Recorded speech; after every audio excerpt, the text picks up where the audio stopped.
运用一个空间的装置跟场景，让你感受一下那个我们不可见的粒子。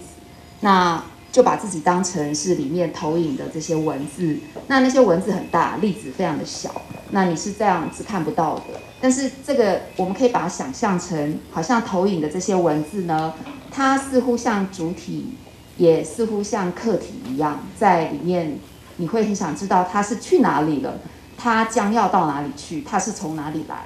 那这里面的文字呢，其实是源自于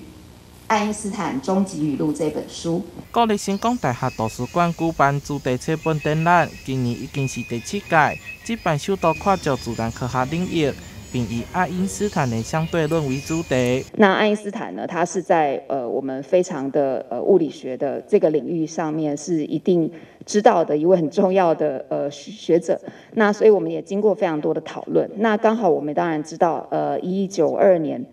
那个爱因斯坦他在获颁就是颁奖这个物理学奖。那其实我们也在想，好像我们不去碰它，真的有点说不过去。所以爱因斯坦也就变成了第7届很重要的一次，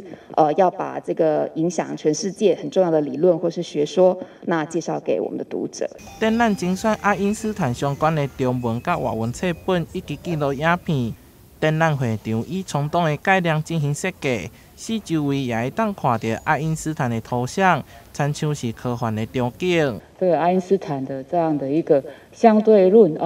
就是比较初级的，然后从所谓的狭义跟广义来谈相对论。我相信每个人都会知道这样的一个学说，但是我们能不能那么深刻去了解，其实都很难。整个的一个设计，让你进入那个空间里边去感受那整个一个宇宙是不太一样的，而且要怎么样去透过整个的节点，让每一位来参观这样的一个展览的